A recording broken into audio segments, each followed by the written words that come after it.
Hey everybody, welcome to episode 4 of Heading Home with Zac Shopene.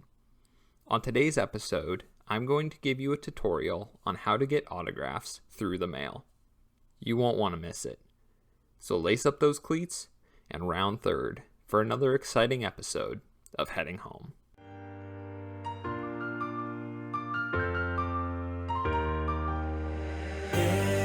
Everywhere I go, in these busy streets, I'm a criminal. Every day and night, moving slow-mo with the fast life. Before we begin today's tutorial, here is the baseball question of the day. Since spring training has already started and pitchers and catchers have reported, let's go with the spring training question. The question is, 2008 was the final year in which this team held its spring training in Vero Beach, Florida, before moving to Arizona. Which team was this? The answer will be revealed later in the show, so stick around.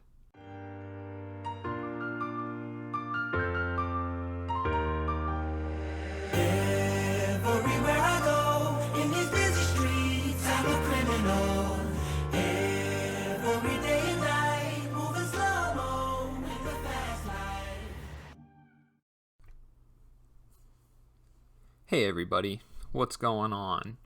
On today's episode, I'm going to walk you through how to send a through-the-mail autograph letter request to your favorite player. First, you're going to select any card, picture, baseball, whatever you have that you want this player to sign.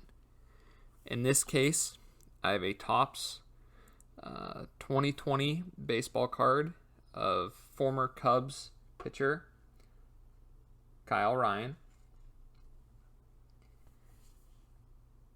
With this card, I'm going to show you, the card prep that needs to go into it before sending it. The actual letter itself, how to address envelopes, and some other cool, interesting facts about sending cards through the mail to get signed. So first, if you have your card, the 2020 Topps series tend to be a little glossier than the previous years. So what you want to do with your card is you want to prep it. And how I prep my cards is by using just a normal pink eraser. I usually just go over it, just make sure that it gives the Sharpie or whatever he's using to sign it something to hold on to and stay on the card. You can prep it many different ways. This is just my preferred method. It doesn't have to be perfect, and that should be good. And there's some residue on it, you can just wipe that off. The main reason for using the eraser is to help break up the glossiness on the front of the card. Next, I guess, is the letter itself. So you're going to want a piece of paper, favorite pen or pencil, and in that letter, you're going to say, Dear, in this case it would be Dear Mr. Ryan.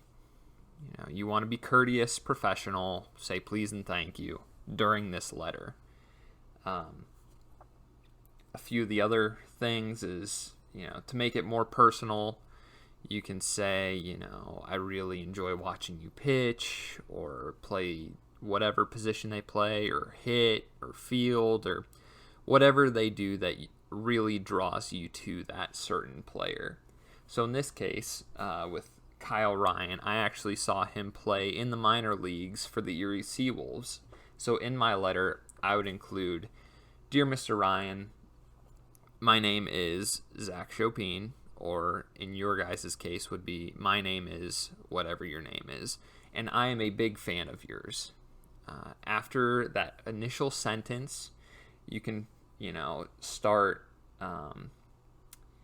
saying what you enjoy most about this player. So in this case, I would say, You were one of my favorite pitchers on the Seawolves, and I would have to double check what year that was that I saw him pitch for the Seawolves. And then go into some other, interesting statistics maybe about his career, or another fun fact that you might have with this player. I know for some of the former Seawolves players, I like saying that, I saw you play before you made it into the majors, which I thought was pretty cool. And that eventually I hope to see you play in the major leagues.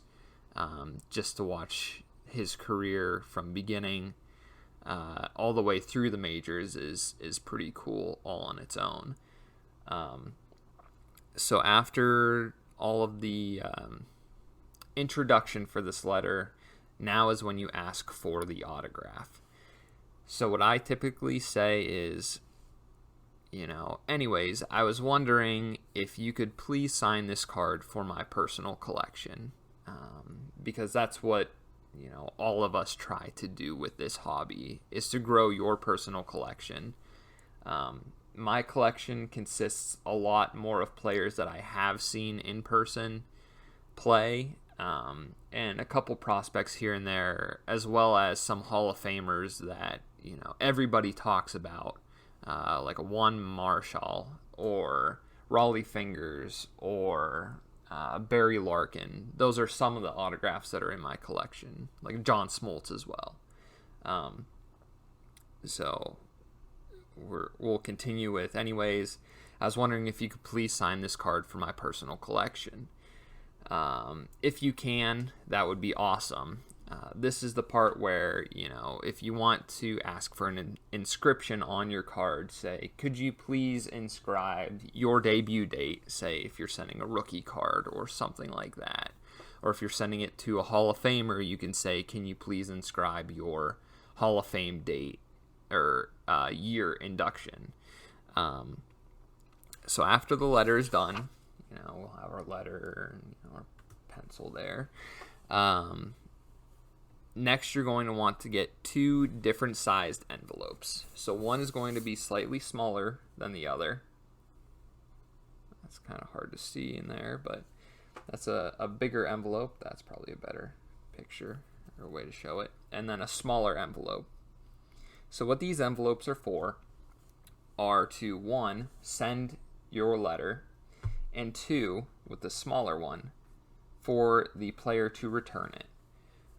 With these letters, on the smaller one, you'll see that it has your name, your address, city, state, and zip code. And then I always put please do not bend on here, just for the postal service to see. Typically with these smaller envelopes, you don't have that problem. And then always include a stamp in the top corner. For the card itself, you're going to want to put your return address in the top left corner, as well as the please do not bend also. But in the middle of your envelope, you're going to put the athlete's name, preceded by Mr., Ms., or Mrs., whichever, or whoever you're writing to. If you're sending it to a stadium, you can always put care of the certain team. So for this one, I would have to double check on who Kyle Ryan pitches for now, followed by the address of the stadium, the city, state, zip code, and I always throw USA underneath. And also don't forget your stamp in the top corner. You're going to need your favorite pen too to address that, as well as just 2 stamps. It doesn't matter what kind of stamps. These forever stamps work well because, say the person doesn't respond for 2 years, the stamp is still good. So you're probably wondering, how do you get the athlete's address? So there are a few different websites online, and my personal favorite is, let me double check real quick. It is called sportscardforum.com. And in the end, I'll show a snippet of the page that I usually go to. So in this page, you can sort by hockey, baseball, basketball, football, golf, racing, other sports, soccer, and non-sports. Also on this page, you can look up, recent successes for people that have received cards back from these athletes. Also here you can find, players' home addresses if you want to send. I tend to shy away from that. They're athletes. They get bombarded every day at the stadium. And home should be, their sanctuary to relax and get away from all the chaos. So you can look on this website for addresses, whether it's their home or stadium. The players themselves. So if I'm looking up Kyle Ryan, let's see, Kyle Ryan, there we go. He has a overall 100% success rate for people sending him cards. And there are 4 different addresses posted under his name. So when you're looking to find which address to send to, you're going to want to find the one that is most recent. So on here, his most recent was July 19th, 2019. And it was a success, and it took 8 days. And he signed 1 out of 1 cards. So he has since changed teams from the Cubs, I do believe. And I guess I can look that up right now.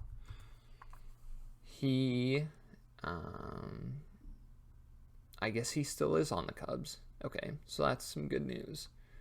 Let's see. Yeah. I thought he switched teams, but I guess not. Anyway, so I would send this to Wrigley Field, care of Chicago Cubs, Wrigley Field, 1060 West Addison Street, Chicago, Illinois, 60613-4397, USA. And then the waiting game begins. Typically, I usually try to assume after the season is when I would get the majority of these cards back. During the season, I don't really hold my breath because they are professional athletes and they have, their jobs to do.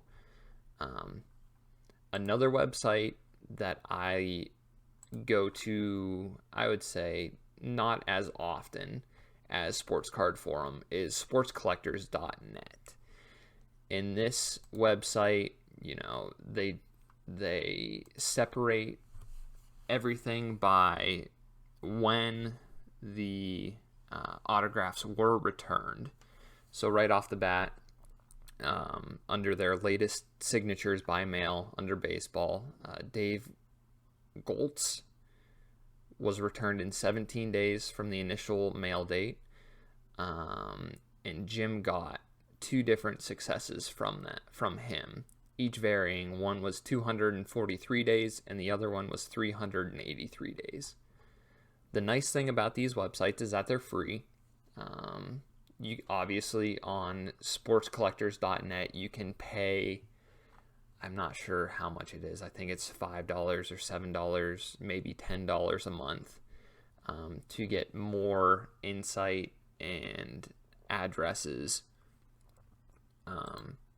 that are available instead of just looking up the latest signatures by mail. And let me see, the price is right here for sportscollectors.net. It is $15 a year. One other option, and I have yet to do this, is every year there is a book produced for 2021 addresses for baseball, basketball, football, golf, hockey, women and men of distinction, minor league baseball players. I believe that's it. And people refer to this as the Harvey Book for the year. And these addresses state, the stadium names, but more so players' personal home addresses and how to collect autographs. So a lot of people buy this book, especially for baseball. It's $45, and it gives you almost 9,000 addresses for players. Like I said, I haven't tried this yet. I've seen on sportscollectors.net that there are successes, and then they'll put Harvey 2020 or 2021 as the address because they don't want to be giving that information out for something that they purchased. A couple of other notes about autographs is that if you want to send a baseball, I would suggest going and buying one of those, I think they're $1 brown 6x6 cardboard boxes and a bubble mailer to send your baseball, pen, letter, and your bubble mailer back. If I had one of those laying around, I would show you guys, but right now I don't. I think a couple of my baseballs that I've gotten, like my Raleigh Fingers, Cole Tucker, Mike Mussina, Tony La Russa, that is how I've gotten those autographs for my collection. A couple of other things before we kind of wrap it up today. My collection, I first started this when I was a freshman in college. So from my freshman year of college in 2014, yes, 2014, yep, till now, I have gotten autographs from 521 different players, celebrities, and authors.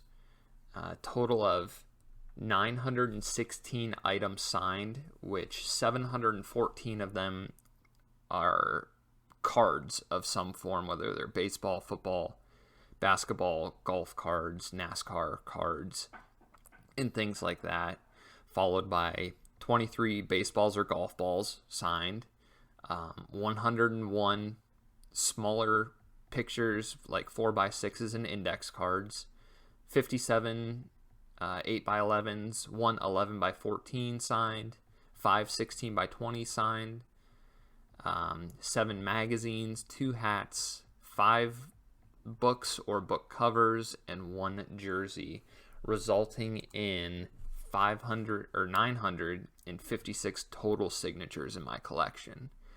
I'm 44 short of 1,000, which is my ultimate goal for the end of this year. So I still have, 9.5 months to try to achieve that goal. And you're probably thinking, how successful are you with this? And out of everything that I have sent and received back, I'm at a 63% success rate for everything sent. 59% for baseball cards, 100% for golf, 62% for football, 100% for basketball, and other is I have it at 245%, but that's only because you can send autograph requests via email. So technically you aren't sending anything, but you are receiving something. That's another episode down the road for different nuances. But before we go, I guess another tip for collecting autographs through the mail is one card or one return envelope with one stamp can return 5 autographed cards. Now I say that not in meaning, you can send 5 autographed cards. It's just a rule of thumb that per one stamp you can get 5 cards back. Typically, the most that I will ever send are 3 or 4, but that's just me personally. I know people that send, 10s or up to like 15 max, and they're like, oh, well, you can keep some of them, but, I just don't feel like that is fair to the player themselves. So, with that, I'm going to wrap it up. If you guys have any questions on autographs, please comment in the comment sections below, or reach out to me on Instagram, or, shoot me a text if you have my number. So with that, we're going to wrap it up, and we will see you next episode. Peace.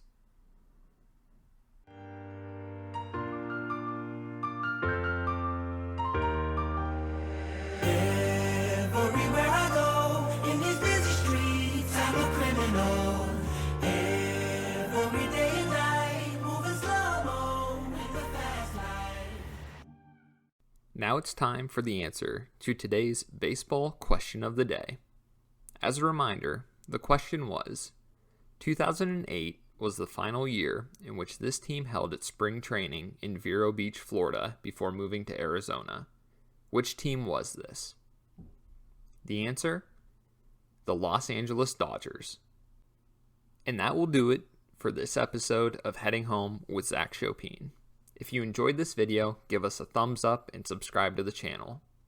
Be sure to follow us on Instagram at heading_home_with_shopes, and be sure to check out the blog with new posts posted daily.